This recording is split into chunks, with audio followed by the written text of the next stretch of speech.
not just a win on Thursday night, one of the most memorable nights in the history of the Indiana women's basketball program. You are Locked On Hoosiers, your daily podcast on the Indiana Hoosiers. Part of the Locked On Podcast Network, your team every day.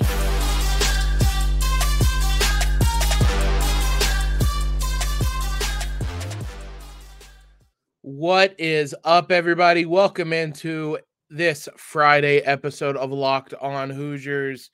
I'm your host, as always, Jacob Rude. Want to thank you for making us your first listen every single day.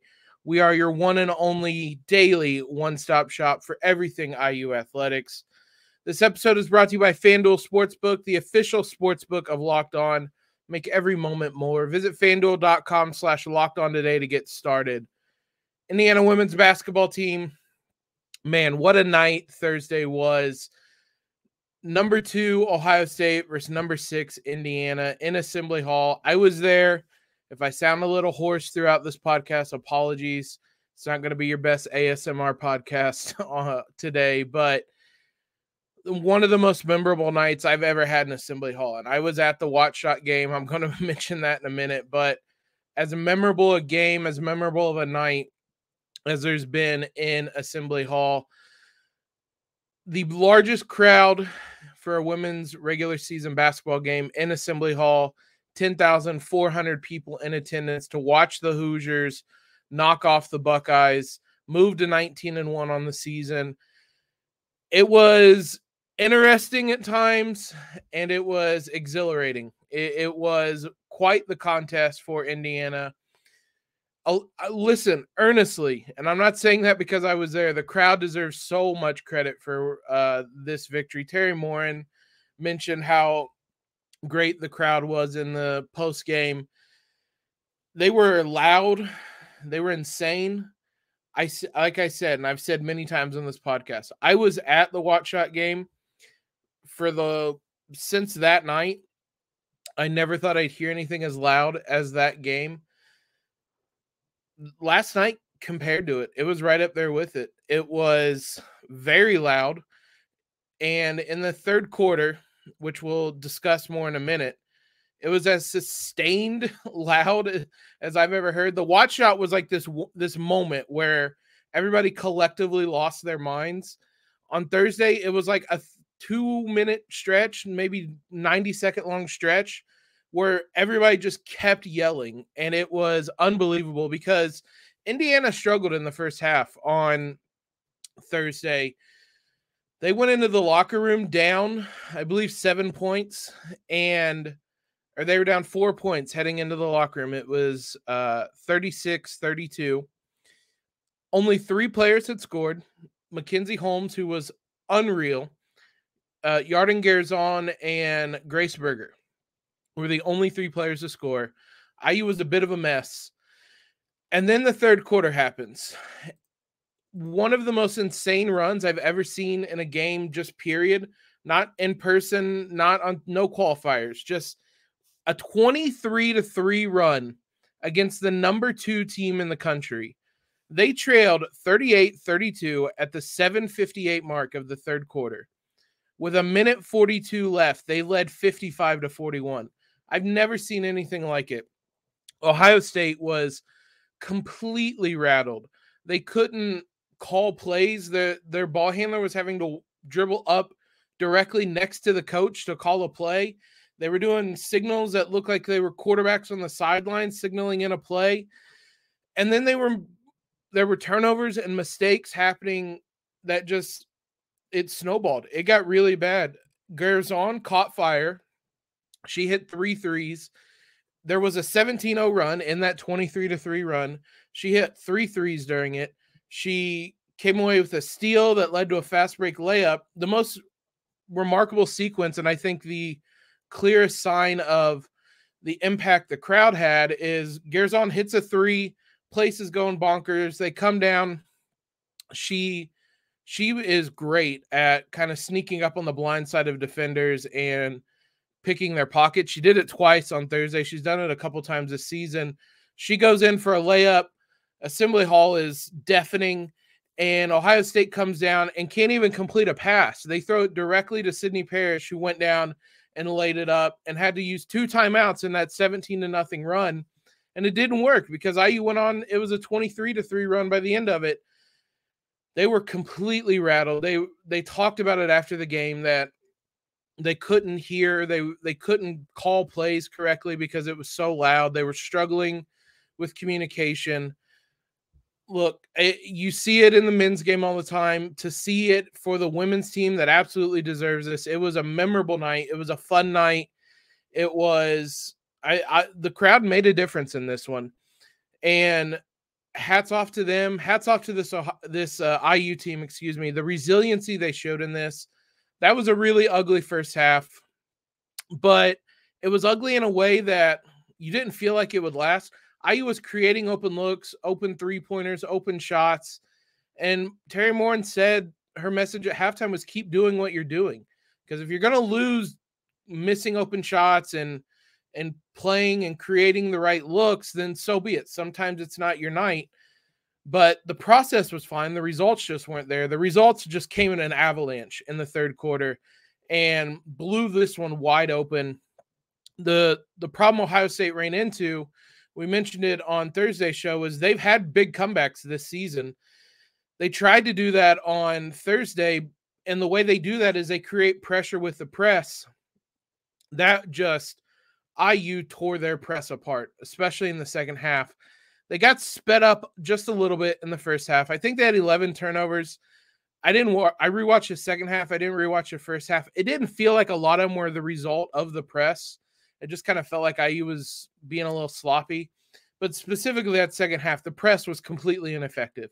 IU did a fantastic job of staying calm, knowing they had 10 seconds, putting someone in the middle of the floor, and whether it was Grace Berger, Chloe Moore McNeil, Parrish, Garzon, Scalia, whoever it was, they knew exactly what to do, where to be, where the teammates were. They did not once struggle with the press. So Ohio State couldn't come back because for the final 5 or 6 minutes, IU would break their press, run 30 seconds off the shot clock, most of the time score, and then Ohio State would race down and try to get a bucket, and they were making a fair amount of them. But then the process would repeat, and IU would be able to run another 30 seconds off the clock, and the hole was too big. IU was too poised and calm down the stretch. And this one, it got to single digits in the fourth quarter. It didn't feel like it was ever going to get away from Indiana. They were never sped up again in that second half, and they iced this one away. Grace Berger did, as always, in the fourth quarter, iced this one away. Let's talk about some of the individuals that played the biggest role in this victory. Before we do that, today's sponsor is our new partner, one we're really excited about in FanDuel. They're the #1 sportsbook in America.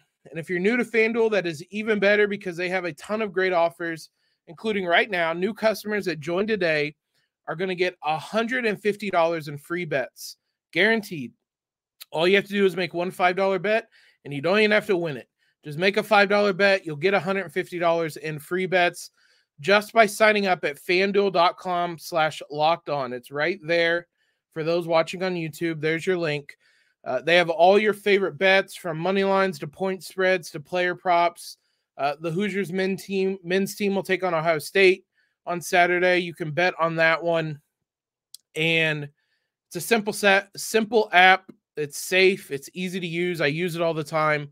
I'm a big fan of FanDuel, no pun intended. So football fans, basketball fans, whatever you are, don't miss out. Get on there today or this weekend. Bet on the IU game. Put that $5 down on this link, and then you're going to have $150 in free bets for the Super Bowl in a couple of weeks. So take advantage of it now. FanDuel.com/lockedon. Make every moment more with FanDuel, the official sportsbook partner of the NFL. Big thanks to you guys for making us your first listen every single day. Make sure you check out the Locked On College Basketball podcast. Everything you need to know about college basketball in one place. Plus, hear from big-name experts, insiders, coaches, and players. Locked On College Basketball, available on YouTube and wherever you get podcasts. Mackenzie Holmes, you have to start there. 26 points, 4 rebounds, was 11 of 13 from the field. Could not be controlled. could not be handled. Ohio State had no answers for him. Rebecca Mikulashikova, I think I got that right, tried her best in the first 3 quarters, but picked up 3 fouls in the first 3 quarters, and then they just didn't play her in the fourth because they were trying to speed things up a little bit more. The only reason IU was in this game at halftime was because Mackenzie Holmes was phenomenal. She was carrying IU when they had absolutely nothing going for them in the first half. She was scoring at will in the post. While IU didn't really have anything else going for it offensively, they were missing open looks. They were having the turnover problems. Everything that Mackenzie Holmes was doing was working. So a huge hat tip to her. She didn't even really score a lot in that third quarter run. She did a little bit towards the end. She did all of her work in the first half and kept Indiana within arm's reach so that they could go on that third quarter run. Not to say she didn't have big plays in the second half. She had a couple and ones. She's so smart with her work in the post, creating angles, and IU is so good at finding her with entry passes, Grace Berger specifically. So they took advantage of that. Ohio State could not handle her. She was also really key in the press break as well because she's mobile. She can get down the floor. So a couple times Indiana got 3-on-2s or 2-on-1s or just found Mackenzie Holmes wide open behind the defense, and she was able to finish, or at least there was a 3-on-2 where she was on one side, Garzon was on the other. Everybody was very aware about where Holmes was. They could kick it out to Garzon. She buried a 3. So even when she's not the one scoring, she's impacting how teams defend the Hoosiers, and other players are taking advantage of it. Garzon, my word, 20 points, 10 rebounds, first double-double of her career, and it was enormous. She struggled a bit shooting in the first half, though she was one of the only people who was scoring. She didn't struggle at all in the third quarter. I believe 11 of her points came in that third quarter, 3 threes in that layup. Phenomenal. Caught fire in that quarter and showed some emotion. She's not typically one that shows a ton of emotion, but after that third 3-pointer, timeout was called. She was fired up, and every right to be. So huge night from her. Again, it's hard to put in. She's a freshman that is on a IU, assuming they win Sunday against Rutgers, is on a top 5 team in the country, starting and putting up 20 and 10 against the number 2 team in the country. So just keep that context in mind when you're marveling at how good Garzon is this season. Phenomenal for the Hoosiers, and she stepped up in a huge way for Indiana on Thursday night. Grace Berger, we mentioned. She, again, not a great night. She didn't have a great night against Michigan until the fourth quarter, and then she kind of closed things out. It was very similar on Thursday in that she wasn't bad. She just kind of struggled, and then the fourth quarter came around, and she's like, all right, let's ice this one. She finished with 12 points, 6 assists, a couple rebounds, was 4 of 9 from the field. She even hit a 3-pointer.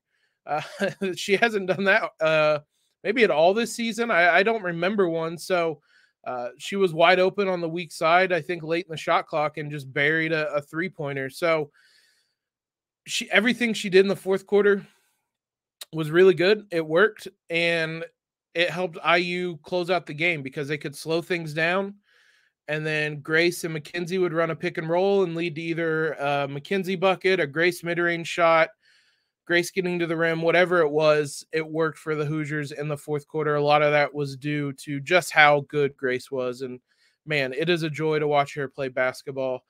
There are a number of different people who stepped up. Sydney Parrish had a double-double, 12 points and 11 rebounds. She did everything, as always, on both ends of the floor.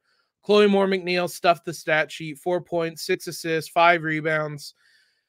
Played really good defense on Taylor Mikesell for most of the game. Mikesell got it going a bit in the fourth, but that was the only time she really had things going. And hats off to Garzon, because Cody McMahon, freshman for Ohio State, is a stud. I think she had 18 points at the half, and Teri Moren said that Garzon took the challenge in the second half to shut her down, and she only had 3 points in that second half. So hats off to Garzon. It wasn't just the offensive end where she made an impact. One other name I want to mention came up with some big plays in this one. Lily Meister, 2 points, 5 rebounds in 5 minutes.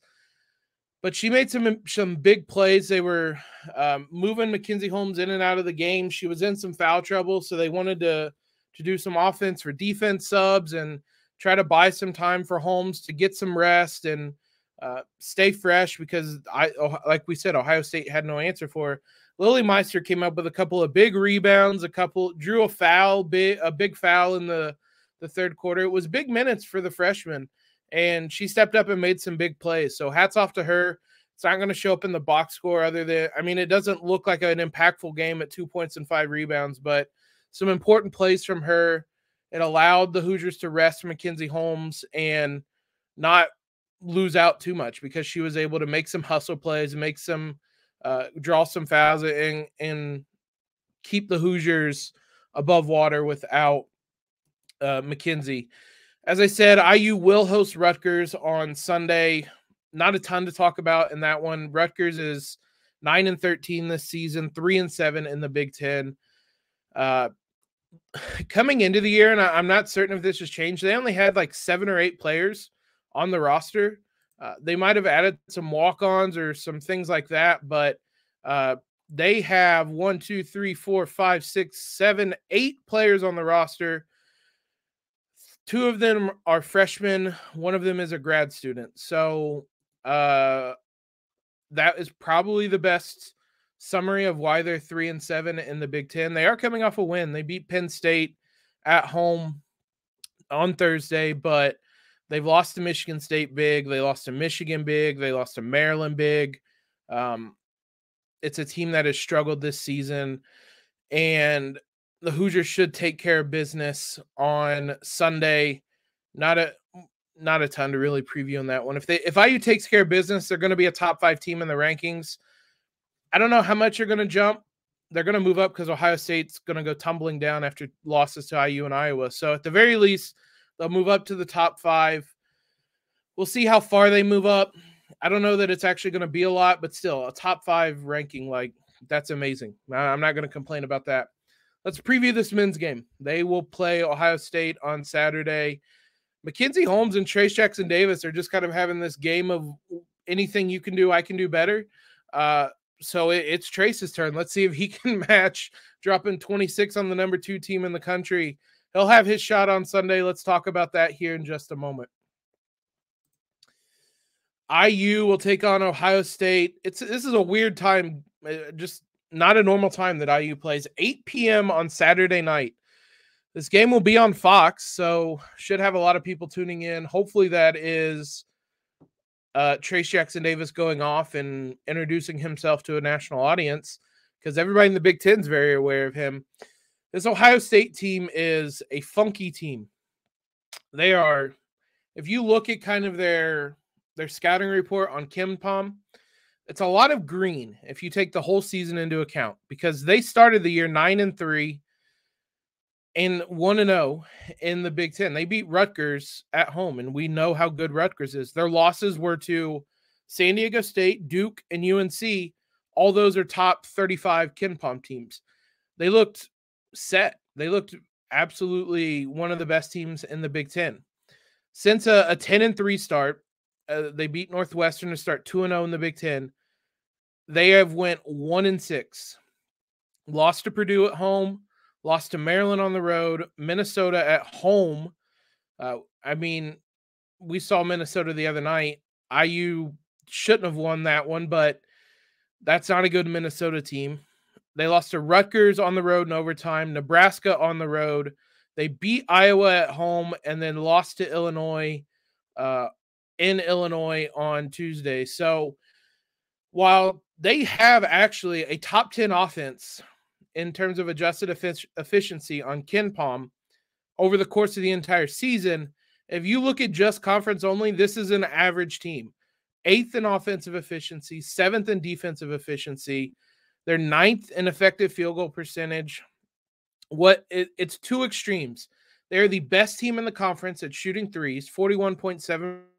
They're the worst team in the conference at shooting twos, 43.4%. So they're going to take a lot of threes. They're going to make a lot of threes.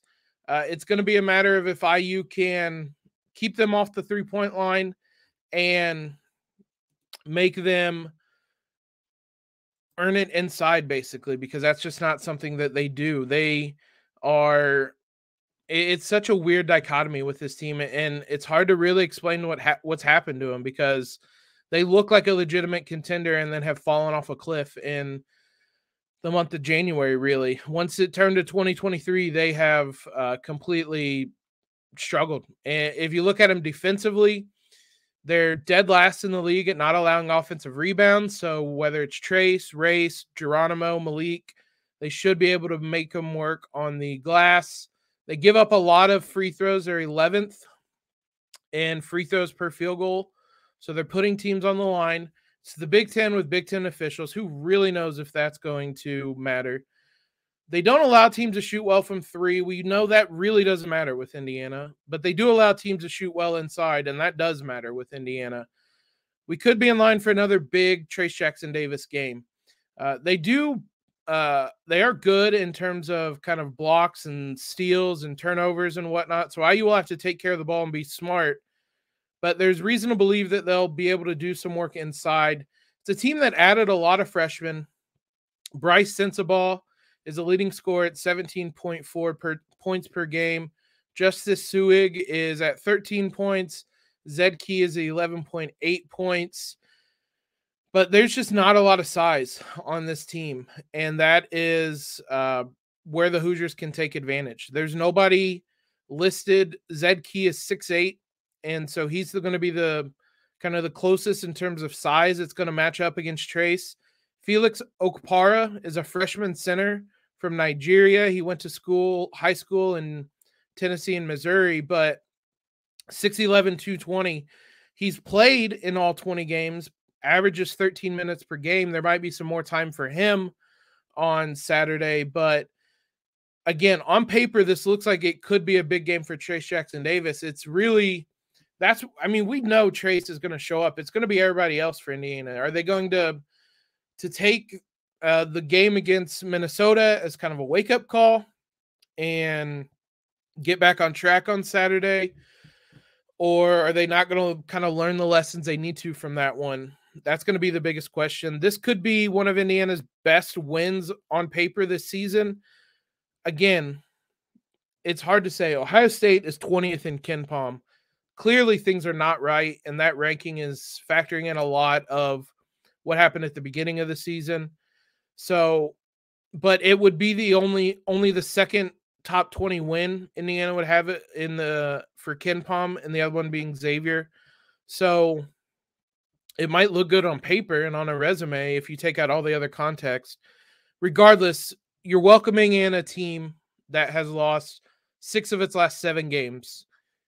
You win that one. You need to win this game and make sure that skid continues. So KenPom predicts Indiana to win 76-73, a 61% win probability. Let's hope the Hoosiers can extend that win streak to 5 and really start to move up the Big Ten standings.